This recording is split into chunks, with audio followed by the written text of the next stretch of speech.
For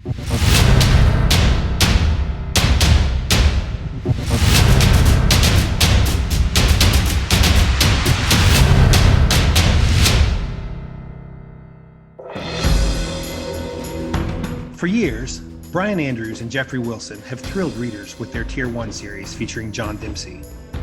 But every great story and every great character has a beginning. In Scars, Tier 1 fans get a rare glimpse into Dempsey's past when he was Jack Kemper, a young Navy SEAL operating in Iraq. Step into the past when Dempsey had his first taste of the deadly life he would lead, and learn how he got his iconic serpentine scar. With Scars, Andrews and Wilson are launching a new series of novellas called Tier 1 Origins. Each story will feature a different Tier 1 character during a formative point in their past that led them to Task Force Ember. The first entry, Scars, is sure to leave a mark. Hey, it's Brian Andrews. Make sure that you guys are watching the crew reviews. Hey, it's Jeff Wilson from Andrews and Wilson, and if you're not watching the crew reviews, you are missing out. All right, well, let's get into this. Gentlemen, let's raise a glass and welcome the Andrews and Wilson boys back. Look at these guys. Taking the time out of your crazy schedule. Welcome. Man. Drinking sparkling water, it's just because I still have work to do. This is because I have work to do. Yeah, we must be doing different types of work, right? The result of work. So guys, in a few days, on May 1st, you'll be launching the Tier 1 Origin series with Scars, John Dempsey. So can you tell us a little bit about the genesis of the series and what readers can expect from the novella? Yeah, so we're really excited about it because it's something we've never done before. Both of us have dabbled in short fiction. I spent a number of years doing mostly short stories before I wrote a novel, and Brian has done an amazing novella that everyone should check out. But one thing that we get a lot from fans of the Tier 1 series is they want to know more about some of the backstories and information about these characters. And so we thought a fun way to do it that'd be a little different would be to have this series of shorts. They're all going to be novellas under 100 pages, and they will each tell a short backstory for all of the main characters in the Tier 1 series, starting with Dempsey, of course, and telling a little bit of story from his past, predating the Tier 1 series, that gives you more insight into the character, where he came from, how he got to be where he is. So we're going to be doing that for all of the characters over the next 18 months or so. But it's really kind of fun and exciting to do. Wow, nice. That is a super cool project you guys get going. And novellas find the sweet spot that allow you guys to tell more than you can in a short story, but it does not require the same time and effort as a full novel. So did writing in that format present any new or unexpected challenges, particularly as it relates to you guys writing as a team? We have a lot of projects going, because we have different projects going simultaneously. What this kind of allows us to do is, in these periods of time where we're either in between developmental edits or starting on a new manuscript or something like that, we have these little slots now. And we said, well, we can fill this time by delving into these novellas. And what's great about it too is sometimes these are stories that you develop as authors. You start thinking about these characters' backstories, but there has to be a place to put any sort of backstory into a novel. And if it just doesn't fit, then that's something that you'd like the readers to know. But if it doesn't make sense to be in the story, then this is another way to get that information in the reader's hands. This is something you guys, I know I do it. I write reams of backstory that never ends up in the novel, and it sits in a notebook somewhere, and it's something I know, and like my friends or family, because I've told them the story, they know about, but the readers wouldn't necessarily know. Right, and that's what makes it so fun, right? Is it's an opportunity, a venue with which you can share some of those stories about your character. To be honest, the challenge wasn't the timing or how to do it together. Like Brian said, nowadays we've got several series that we're working on simultaneously, so we're used to divide and conquer and finding ways to do stuff. But coming back to shorts after a number of years, writing short fiction, as you guys know, it's completely different It's than writing. tough. If you've got 400 pages to develop your character arc and his motivations and the relationships, it's luxurious, right? Right. Compared Comfort. to doing a short story. And I think you're right. Novella is the sweet spot, though. Novella gives you enough room to do something that gives you an actual character arc. You can tell at least one part of a story. But it is, so it's long enough to do that, but compact enough that you do have to, be a little bit frugal with your words and what you're doing. And you can't put in lots of layers of geopolitics like we do in our novels, which is probably the biggest challenge, is to sort of keep it simple. Let's focus on this one story. But a lot of fun, man. Really, really fun. Sounds like you guys are pretty invigorated by this whole thing. Have you decided on the order of the Origins series, or are you just kind of following the character that inspires you any given day or week? Well, we definitely decided Dempsey would be first. But it's been interesting. I don't know if you guys have been, we interact with you guys all the time, individually and as crew reviews on Twitter and other formats all the time. So I don't know if you've noticed, but we've had a ton of feedback. Mm-hmm. Everybody that follows us has got their own person, and we sort of tallied it up. And between that and what we get through our website and, emails we get from fans and stuff like that, it's kind of evenly weighted between our main characters, who people are like, this should be next. Yeah. So we don't have it in mind yet. And in fact, maybe we'll get you in the summer to help us with this. We're thinking about having some sort of contest so that we can let the fans decide, or a fan decide who gets to be the next character. So brainstorm with us and help us come up with an idea. Nice.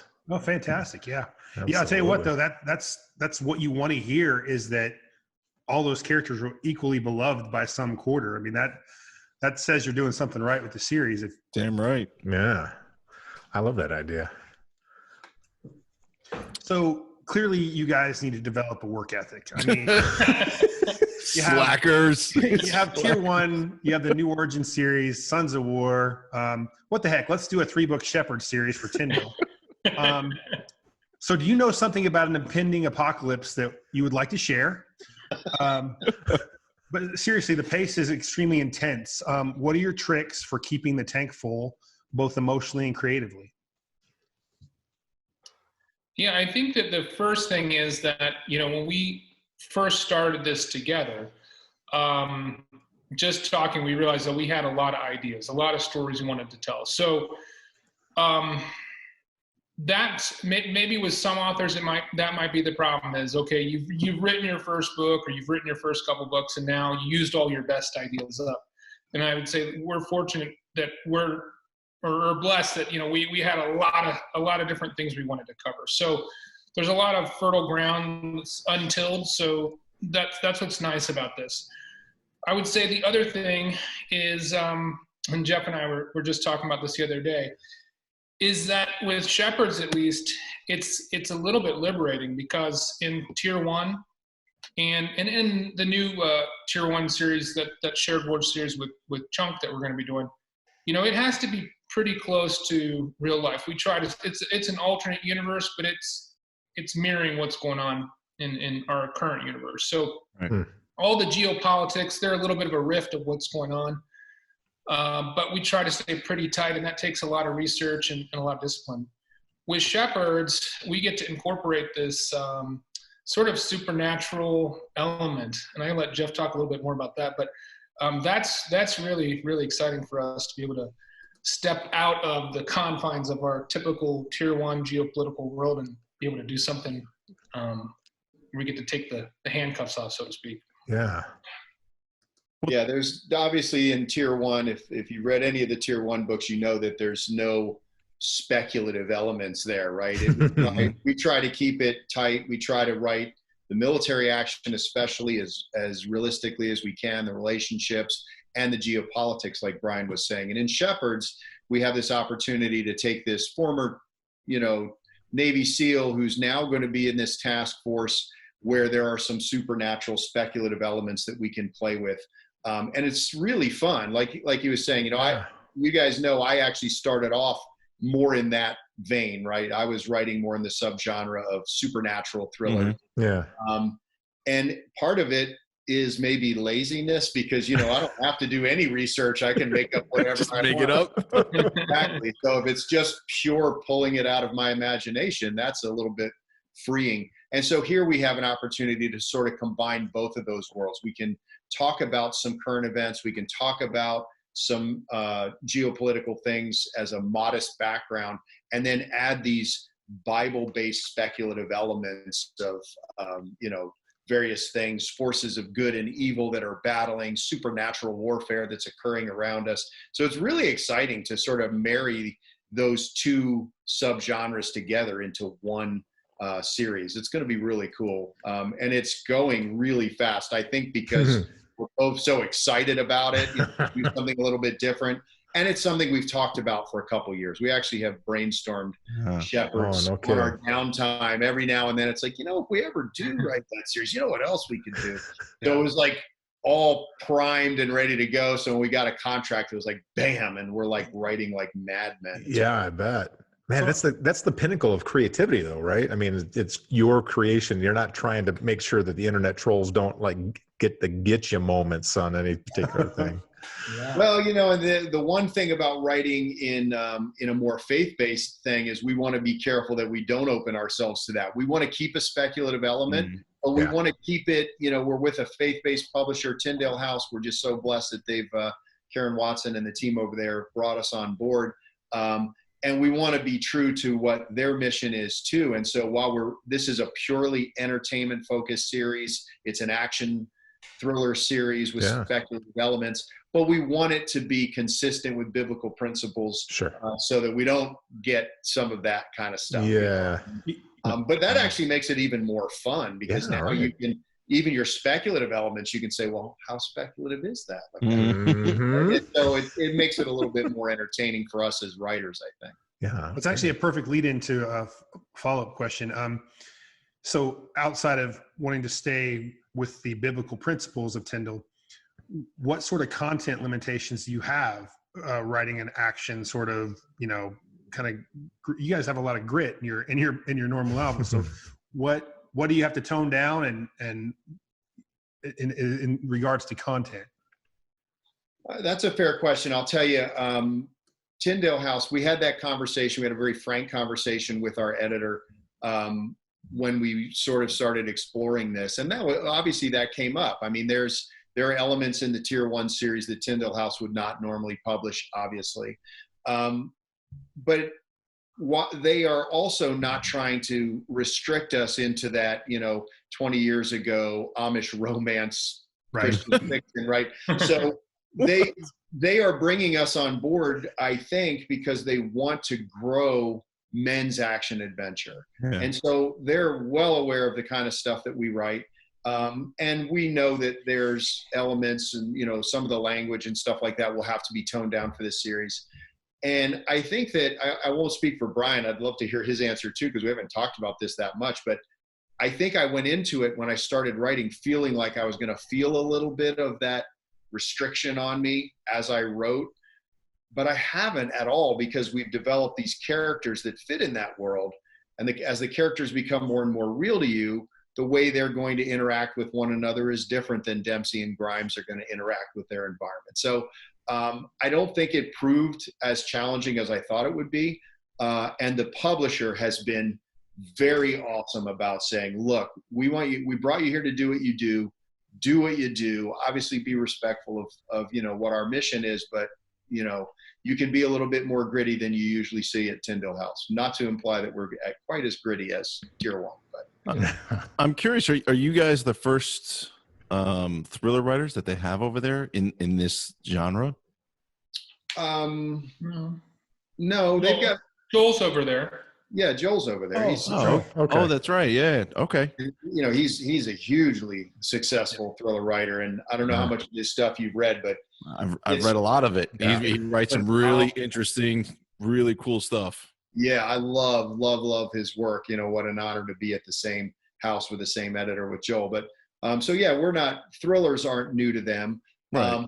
But the military, aspects of it, the kind of stuff we write may be a little bit different from what Joel does. Sure. I mean, I think when you step into we sort of said with tier one, like, if you can make it past the first chapter with the language, then you're fine. You're vetted for the series. You'll be fine. With this book, you know, with the audience at Tyndale, if we wrote something like the first chapter, tier one, we'd lose a lot of people, right? They just wouldn't want to step over that hurdle. But like what Jeff said, you know, that it has to do with the authenticity of the characters. So in fact, in this case, the characters, we have, you know, youth ministry, we have the Shepherd organization is tied to, you know, a very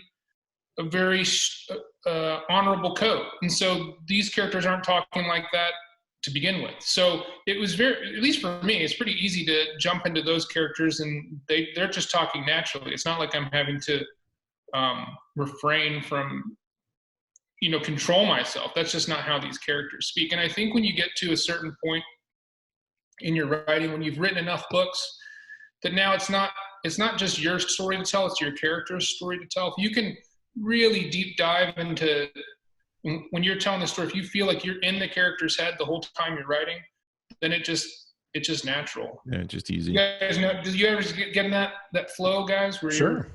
Oh yeah. Oh yeah. I think I mean, that's a perfect way to say it. You know, when you get into the mind of the character, you don't feel any restriction because you're just writing what the character. Yeah. And we'll see in developmental edits what kind of feedback we get. Our main character, Jedediah is his name. He's a Navy SEAL who is badly wounded, medically retired from the teams when he gets pulled into this world because of some events that happened with a childhood friend.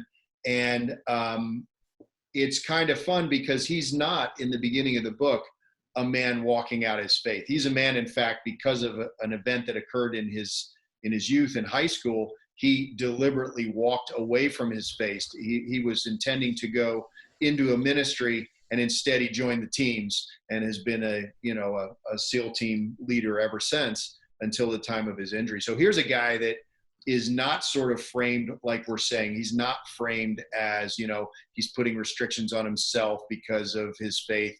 He hasn't really walked in his faith in over a decade and a half.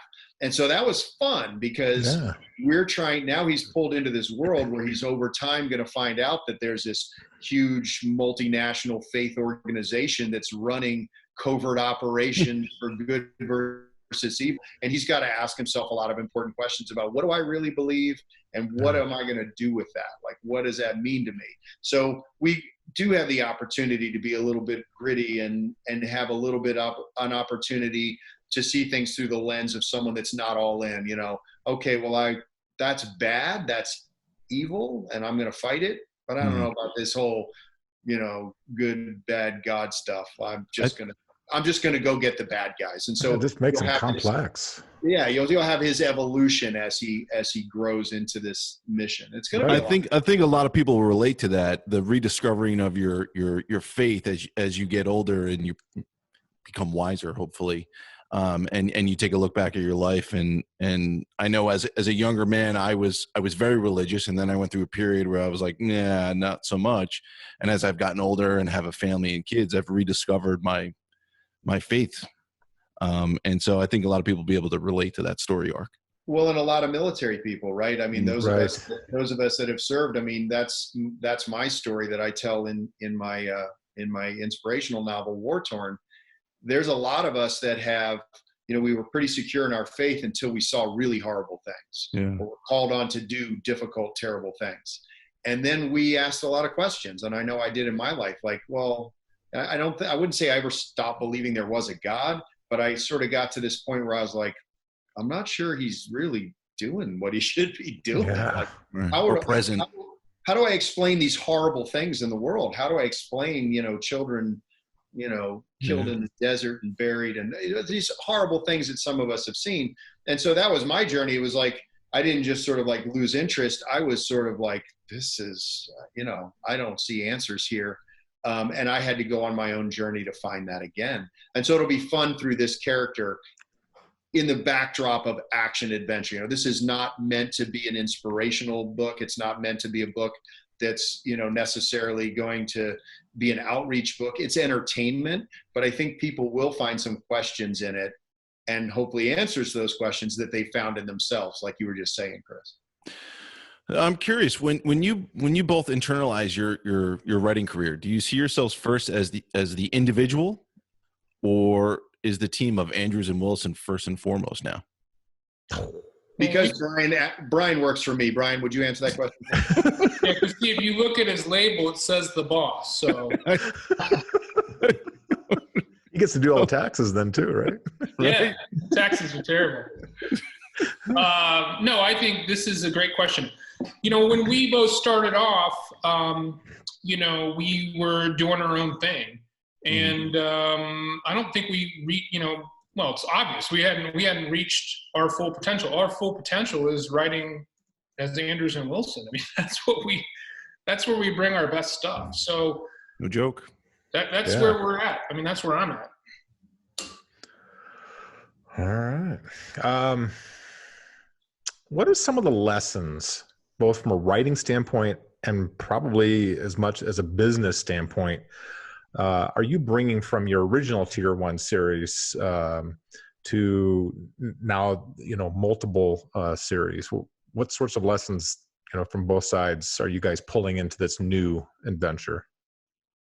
And I think the things that we've talked about with you guys before are equally as true, but more important just because of the constrictions of time, right? So we talked last time we were with you guys about how our model is sort of that we put the project ahead of self, that military team before self, mission before self, is something that comes naturally to us as military men.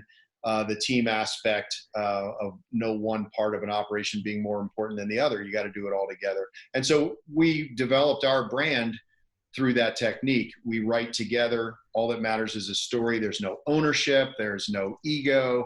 I know it sounds like that's ridiculous in writing, but we really do function that way, and on the business side as well. But I can tell you that now, instead of having, a year to get a book out, we got to crank them out with, 3 or 4 books coming out a year for the next few years at least. Oh my gosh.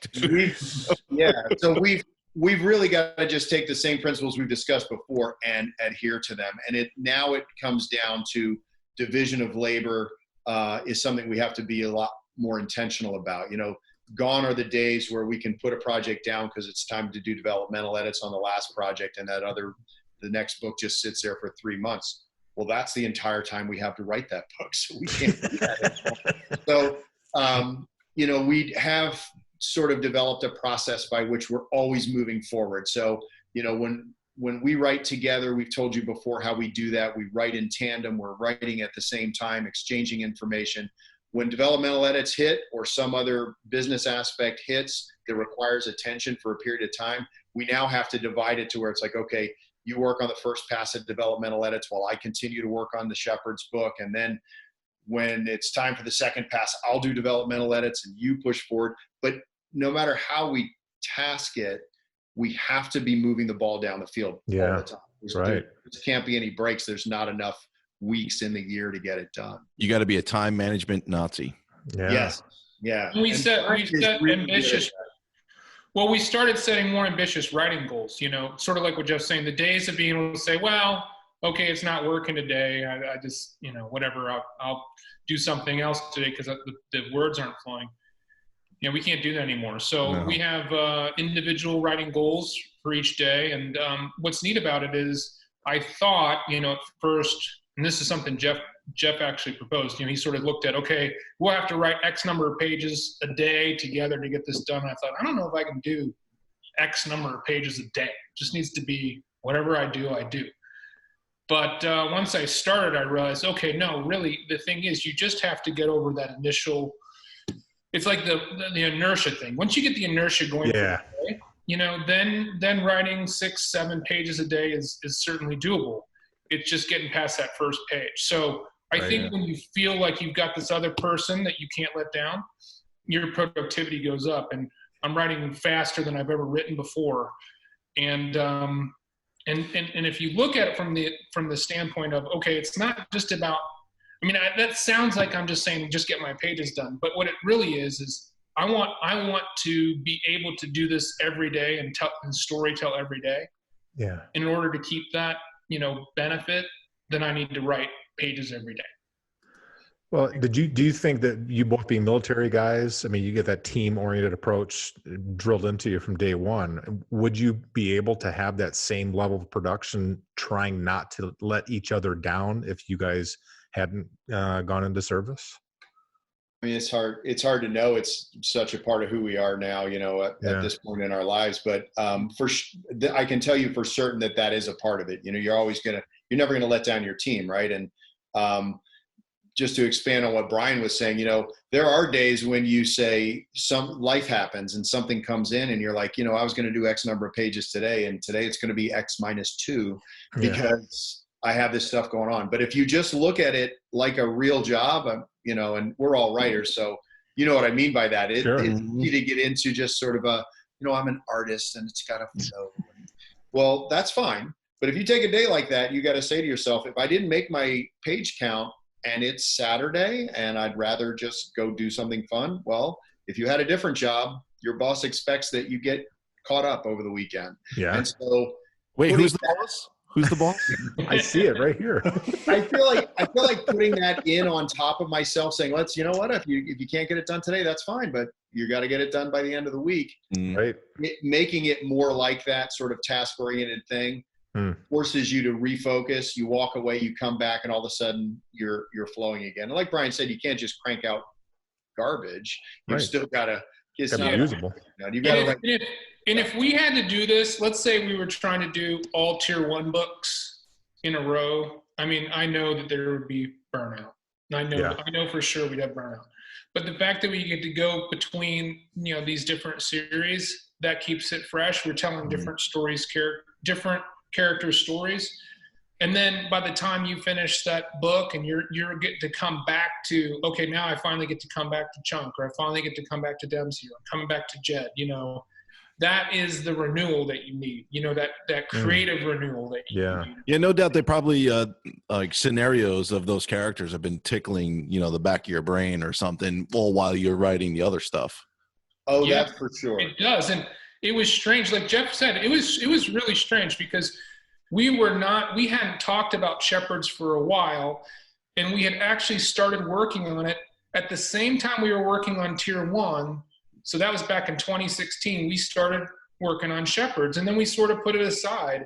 And then together, like it was just in the fall, we said, you know what? We feel like this story needs to be told. We need to do something with this. And it was almost, I don't know if you guys ever feel this, but it's almost like when you set your mind to something, you put energy into it, then like it starts moving forward. And it's weird. Like just the commitment of us saying, let's do something with this, it starts moving. Whereas before it just sat, nothing happened. Yeah. Well, we get that. Just us saying, let's do something. We get it, brother. That's our daily mantra. Yeah, absolutely. And it's I think having an equal partner, or in my case, equal partners, makes it, it makes it a lot easier. There is that accountability factor where it's just like, if I were just working on something myself, there are days that I don't know how committed I would be to it if I didn't have somebody going, where is it? Where is it? Come on, get it to me. Yeah. Yeah, it's like the gym, right? Like that's why you have a workout buddy, because 3 of the 5 days, if you didn't, you're not going. And who's going to know? Nobody's going to know. I ain't going to the gym but me. So but true. You know what? If Brian calls at 4 PM and says, "Oh, what did you decide to do about this, that, or the other?" And I have to say, "I decided to swim with the kids," then that's not going to work, right? So the accountability thing, based on both that military team, ethic, as well as our friendship, definitely is a big part of it. Yeah, So, we get it. I don't think we've asked you this question. We talked a lot about how you guys work together from a writing perspective, but what about the business aspect of this job? Like, have you guys ever had any sort of, are you on the same page when it comes to, hey, I'm willing to commit to this for this amount, or, not to get personal about amounts or anything, but has that aspect been as seamless as the creative aspect? It has, only by being very intentional about it. We've been on writing panels where we talk about co-authoring a lot, and that business question always comes up. And what Brian and I did was, from the very beginning, we were very intentional about sitting down and talking about what our business philosophy of writing careers is. And I think that if you're in a writing partnership and you haven't done that, you're going to run into some serious, serious problems. Because what we were able to do is flesh out for ourselves, what do Andrews and Wilson have as their career goals, as their business limitations, as their business plan, their business strategy. And by being on the same page from day one, it made everything else seamless. But it also affects the creative side.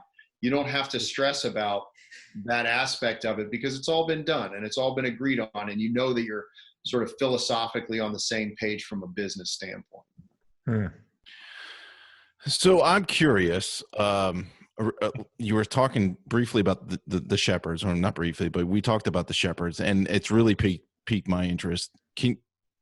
And then you guys are going to explore some of the supernatural gifts described in the Bible and how it would look in the modern world. Can you give us a glimpse of it? Like one, maybe a 30,000 foot view? Like, what are we talking about?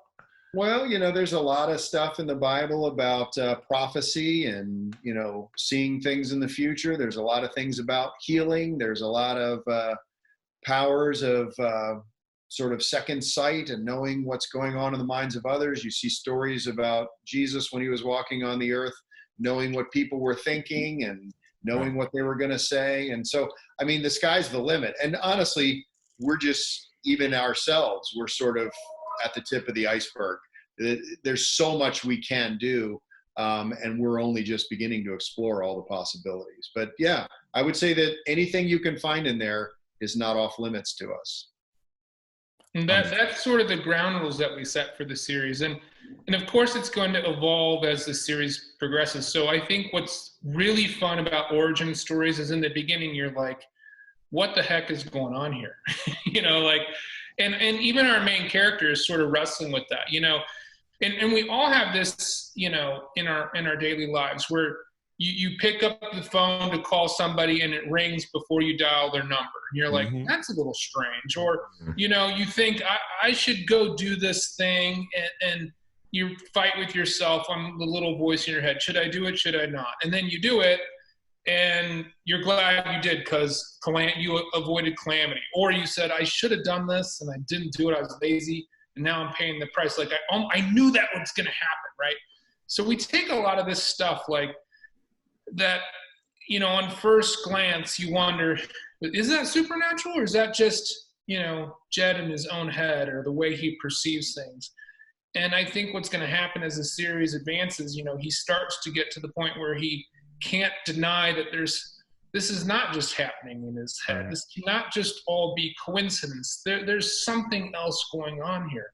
And, that's something we never really bring up. We bring up Murphy's Law and Navy rules and stuff like that in Tier 1, but we've never played around with this element. But it's stuff that we all feel and something that I think all readers can relate to.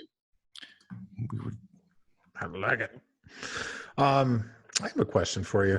You're going in a new direction with new publishing, companies.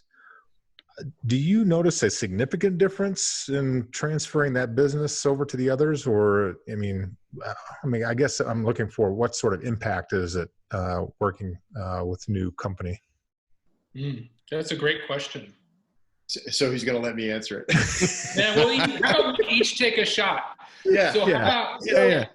I think, first of all, I think that you have to look at what you're doing and you have to look at who you're going to be doing it with, and you have to accept that you're shifting to a new individual. So there's a business side, which tends to be similar from one publishing house to another, but there's relationships that are very different, right? So each editor, and we now have several, they're all different. They all have their own motivations and goals and personality types. We have some that are totally hands off. They just don't want to even talk to you until it's done, and then they want to fix it for you. And we have others that are very involved and will even brainstorm with you. And so I think that the key to being successful when you're going to diversify into multiple houses like we've done is you have to be open-minded to say, we want to have a functional relationship. It doesn't have to be the same as the last relationship.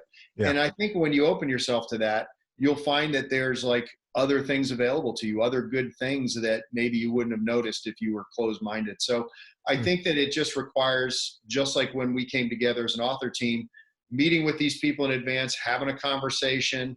You know, it's not quite the same as when you were querying 10 publishers, you were going to take whichever one came. You want to make sure that it's going to work. And so we were able, with all of the houses we're at now, to be able to have good dialogue, conversation, even social conversations with these editors.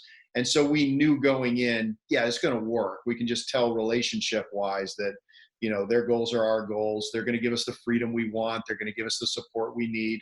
And so that's the big part of it. I think if you do that due diligence, it can be seamless. Now, it's also a little early, so I don't want to jinx it here. But you have to have that discussion, because like Jeff's saying, the one thing we ran into is that, you know, certain publishers might decide it's in their best interest for you to have X number of books out. Maybe one book a year is all that they really want from you. And you look at the numbers and you're like, well, that's not enough to live off of, say.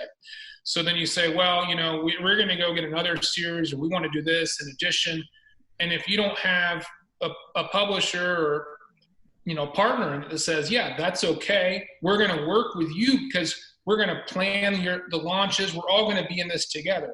So it's kind of interesting is that, you know, we, like Jeff said, it was only by being very upfront saying, you know, this is our goal. And we think that by having multiple series at different houses, everybody's going to win. We think we're approaching this with a win-win philosophy as opposed to this zero-sum game, because we don't believe it works that way. So right. we feel like, okay, if Tyndale House is marketing, we get one section of readers, and that group of readers will talk about and buzz our books if they like it, and that will help cross-pollinate another one. Will cross-pollinate 100%? No. Does it have to? No. And so then you say, okay, we have our Thomas and Mercer Amazon readers, okay, and then over here we've got our Blackstone audio listeners and their print readers. And so we feel like if all the the great thing is we look at these folks as partners now, because they all know. It's not like we're hiding anything from them. We're not saying, well, we're secretly publishing this other series and you'll be surprised by it. No, this is all upfront conversation. We planned our release schedule with all of them. They all have a slot, and they all know that everybody's working together for the same goal, which is to help get the brand as strong as possible and sell as many books as we can. And I'll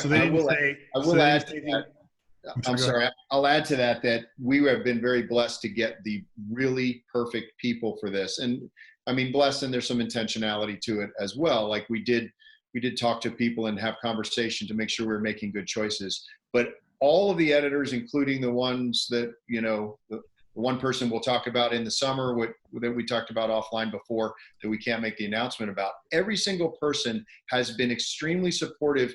And what has amazed me is none of them view it as a competition, one house versus the other, for our time, attention, or success. And in fact, they have even agreed to, when are they going to do theirs? If they have this date, well, let me shift this. And we've actually had editors, two of them have had to say, or have been willing to say, oh, we wanted to do it here, but if you have that, then maybe it'll be more successful for them if we slip 2 months this way.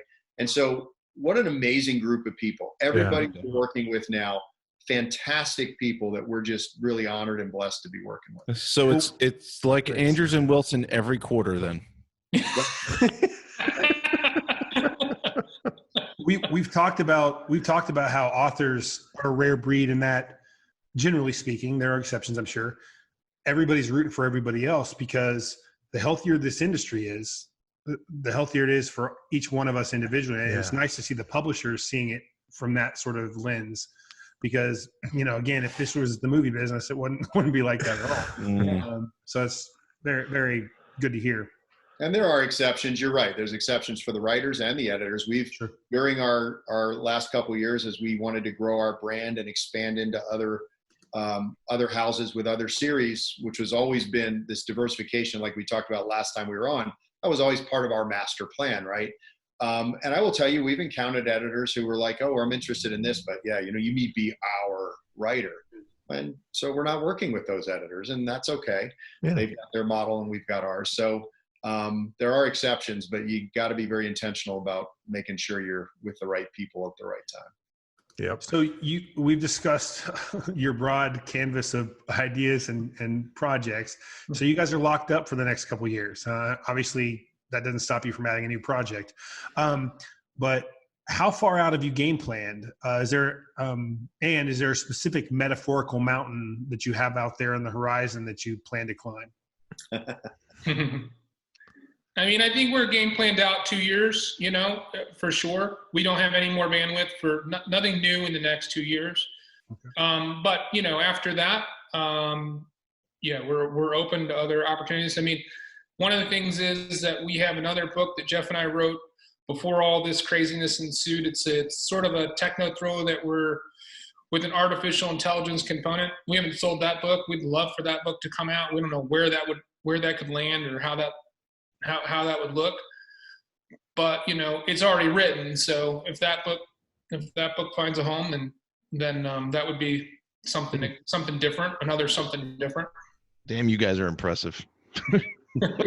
Now, if we could just do a romance book and a children's book, right? Well, I'm waiting for your Amish romance series. Been a while since we've had a good Amish romance. Jeff never shuts up about it. He's always, he's joking about it, but I think there's something there. Like he really wants to do it. I just want to see Brian in the bonnet. That's all. Very Freudian. Their only electricity came from their chemistry. Don't do it. I will say something interesting though about shepherds to circle back to that. We do have an adolescent character in that series. We have and we have a family component too. So there's a husband and wife and their daughter are integral to this plot. And that's been exciting for us too, is to write from the point of view of a younger person and incorporate that younger adolescent POV. Very different way of approaching the world and problems. And it's fun because we shift back between Jed's POV and her POV. And so that's been pretty fun for us. Yeah, never in the Tier 1 series did I call my 11-year-old daughter and say, hey, can you read this for me and tell me what you think? So that's different. That's Yeah, there's events that happened in the past. And, all of our series have backstories, but this one, the backstory is really, really important to why the characters ended up where they were or where they are. Right. And so we plan to sort of torture everybody. It's going to be trickled out over the course of a couple books. So, you'll finish book 1, you'll know some stuff, but you're not going to know everything that happened, And like Jeff said, Jed is he did a 180 in his past. Something happened that messed up his head. And we're not going to tell you what it is. You bastard. Till like book 3, right? You bastards. Hey, Brian, don't tell him it's because we don't know yet. Right. Book 12. Yeah, no, we won't pull that. As soon as we figure it out, we're going to write it. Guys, you've survived the main portion of the interview. Again. And we're to what was currently called the lightning round, but we're working on calling it the bullet round because bullet bourbon has become a favorite of the crew reviews. Mm-hmm. This one right here, the number 10. All right. Tom's Town. Oh, that's good too. Only get it where I live though. Nice. All right. So since I'm hosting, I will start. The new Origins book is called Scars, John Dempsey. So I need to know the subtitles for my Origin series about you two. What is my Jeffrey Wilson subtitle, Mr. Andrews? If it's Scars for John Dempsey, what is it for Wilson? It's emotional intelligence. Emotional intelligence. Sounds really, really exciting. Yeah. All right. Everybody's going to be lining up for that one. Sorry. Same question to you, Mr. Andrews. Mr. Wilson. What if it's Scars for John Dempsey? What is it for Mr. Andrews? Brian Andrews, the bonnet. Yeah. Dude, what's going on? What is going on? We'll talk offline. All right, my It's the second quarantine. question. You can tell that we're only creative over long duration. It's not on the spot creativity. You guys been That's drinking. why we're writers. We're not stand-up comics. Well, you guys are doing just fine. All right. So we want to know the truth. When you guys write fight scenes, do you get together and choreograph them? And do they get out of hand like the old big brother, little brother wrestling matches? Thankfully, we don't live in the same city, so it has to be on Zoom. Zoom. And the Zoom fights look pretty ridiculous, I got to tell you. Yeah, We've had a few. we're going through computers. The computer budget is out of control. Isn't it? Stop And now breaking a stuff. semi-serious lightning round or bullet round question.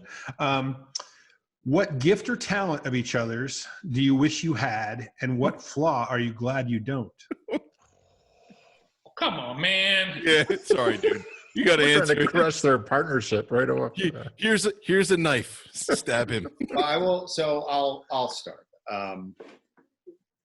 Brian has an amazing gift for focus and detail that I don't have. And one of the things that he brings to our books that I rely heavily on him for is that it's that getting in the weeds and the details. And as a result, he takes our stories that are really good and makes them great with that time and attention.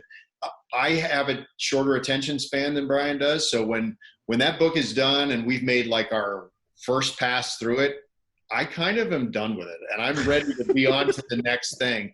But over the last several years, I've gone from hating editing, to I actually enjoy it. I feel like our stories now really occur during that editing phase, and his infusing creativity into the editing process is one of the things I admire about him the most. And I've grown as a writer as a result. I'm not doing the flaw thing. Of course. This is only 1 hour show. We talked about that. Right. No, I think you can, just from listening to Jeff, you can recognize, I mean, that he has just like this spirit and this passion for what he does, that every single day the guy inspires me to tell a better story. And he's a great writer, but he's also an inspirational guy. And so, I lean heavily on that, throughout the whole process. The one thing that I wish, that I'm glad I don't have is he does have a tremendous capacity. He's mastered passive verbs, and there's very few of us can say.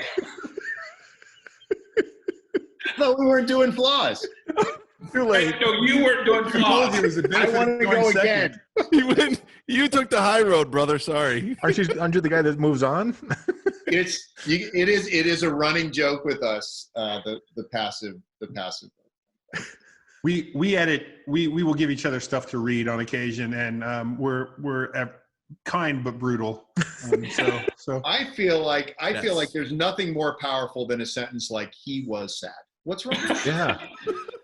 What questions do you have? I Give can me write. something. Listen, What was he? He was sad. if that's the very quality of powerful. your- And then when you have 12 of them in a row, it's even 12 times more powerful.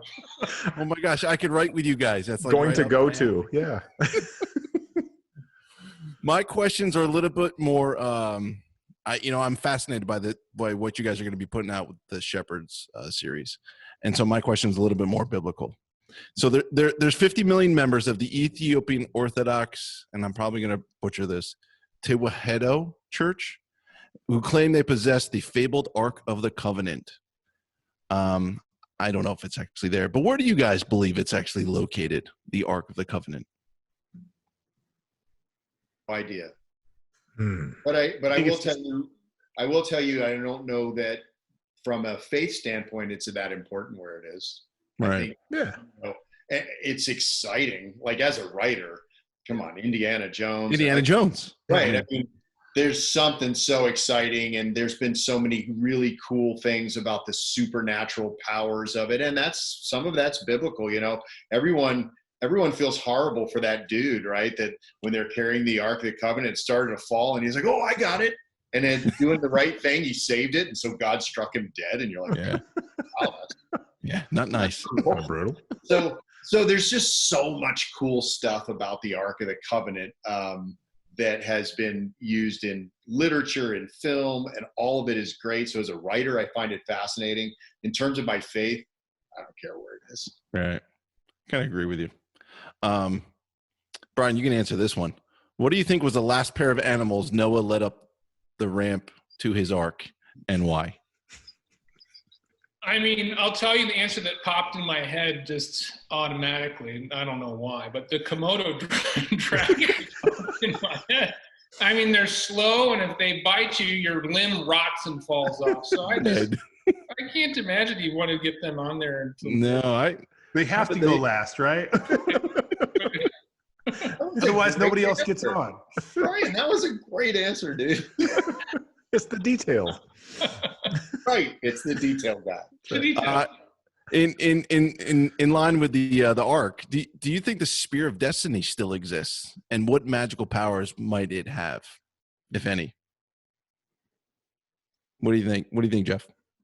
I have no idea. I don't even know what that is. What is it? So the Spear of Destiny was the spear that the Roman soldier used. Yes, the Spear of Destiny. I thought you said the Spirit of Destiny. I was like, I don't even know. No, the spear. Spirits. Well, it could be. So there's lore and then there's Bible, right? So there's nothing in the Bible to suggest there's anything magic about that spear, or that it was imbibed with magical powers as a result of having pierced Christ at the end. But as a writer, how cool is that? And I don't know, do I even talk about the DNA stuff? No, we'll talk about that book later. We'll talk about that. See? We have one that we want to. Wait, what? Go on. What was that? You guys. Oh, you bastards. Coming soon. Blah, blah, blah, blah, blah. We have one that's 50% done. That it's pretty cool. You can't. What? This is not even fair. Hey, no, that's great Destiny, that's great salesmanship. Destiny has the place in it. Yeah. Nice. Oh, that's awesome. Now I'm in your head. Yeah. That's how you rot, just like the Komodo dragon. Yeah, you will. All right. A quick Google search shows the andrews-wilson.com website. Why can't I find the wilson-andrews.com website? He keeps telling me it's alphabetical, but I know that's not it. Every time he puts it up, I delete it. See, I thought it was just because you can co-opt the A&W root beer logo and just like it's cheaper. That's exactly it. We just want to be first alphabetically, so we have to have that A in front. That's right. Well, I'll leave you with this. So I don't want to hash up any arguments we may or may not have had in the past, but you guess who designed the website. Oh. Okay. All right. Your partner hears a noise in the middle of the night. He reaches into the nightstand and discovers that his firearm is missing. What does he grab from the same drawer to defend the home? Dude. Don't. Next question. No, we don't share a domicile. No. You guys aren't partners? Wait a minute. Oh, you're not that? Oh, never mind. Oh my gosh. We're partners. Oh, that makes so much more sense now. Mike. Oh, Writing partners. total sense now. I disavow this question. I told you we shouldn't do crew reviews, didn't I? Right. You were right. My mom told me the same thing. Thank goodness for alcohol. No, I got something I can show you guys. This is pretty cool. Yeah. This is I love show and tell. Yeah. this is my Louisville Slugger Sweet. from the time I was on the Louisville. Can you guys read that? Yeah, for sure. Yeah. Oh yeah. Let's pack. Yeah. So, if the sidearm is missing, I've got the Louisville Slugger ready to go, Dude, that's so cool. So they actually made that for you guys? Yeah, City of Louisville, because that was my submarine's namesake was Right. USS Louisville. Yeah. So City of Louisville put these together for us. They sent one for every captain, worked it out, sent one for every crew member. Wow. Dude, that is awesome. That is the second coolest improvised weapon that we've had on the show this month, and that's only because James James Rollins. What did he have? A raptor? He had a raptor claw. No. He had the mandible of a Tyrannosaurus Rex. I thought. Yeah, mandible of a Tyrannosaurus. Was that T-Rex? That was his intruder weapon. Yeah. Is it spear mounted or is it just something? No. It's had a nice little grip. You could easily see him make a hell of a. Yeah, it's pretty cool. That is cooler than mine, but I think mine would win. Probably. Yeah, you have the reach. I don't want to try either one of them. Yeah, you have practically. The reach. Yeah. All right. Last question. What is your partner's go-to dance move? I don't dance with Jeff. Yeah, I really wouldn't know. Have you been to a wedding together? Have you seen each other dance? Back to the what we mean by partners thing. Oh. I have no idea. No. Good. You guys aren't really that tight then. Okay, I got it. John, you got to help Mike with his questions. Yeah. Yeah. I was on a different thought process. So it's all clear now, though. I got it. You guys are awesome. Yeah. Well, I'm gonna apologize for Mike's questions. No apology. Toast you guys to success. It's so fun to watch. It's both fun and inspiring, and it makes it really hard for us to have an excuse to not get our stuff done. Yeah, absolutely. So honestly, I mean, every time I see you guys pop up on Twitter, I'm like, damn it, I need to get productive. And it keeps me at the keyboard longer, and it keeps the ideas flowing for all of us. And you're an inspiration to us. We love your work, and we appreciate you guys coming on. We really appreciate that. Thank you. Thanks, guys. Let's make it to the thriller writer community, because that's what it is, right? Everybody, absolutely. All of y'all, us, all of our other friends out there, man, we've all helped each other every time we needed it, and let's keep doing it. Amen. You're here. Once again, I want to thank the talented and prolific duo of Andrews and Wilson for coming on the show tonight. May 1st, their first in their Tier 1 Origin series, Scars, John Dempsey, hits bookshelves. Pick it up. And then in September, their next Tier 1 thriller, Collateral, comes out.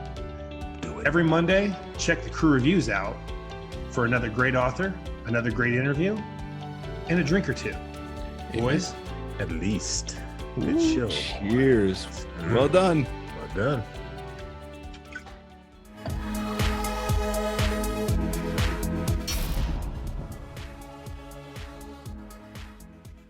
Boom! Look at that sweet mug. God, I want to kiss both cheeks. Look at that. Okay, you guys And ready? here we have the outro for the Tier 1 boys. And look at the baby face. God bless it. I want to kiss those cheeks. So handsome. In 3, 2, yeah. Once again, I want to thank the talented and prolific duo of Andrews and Wilson for coming on the show. Buy their book. Sorry. I would like to take credit for the jazz hands. Wait a minute. Why did it stop at buy their book? Because it's not their book. It's the novella first. Right. Okay. Right. Take 2. All right, Yeah. Way to go, baby face. Nice job.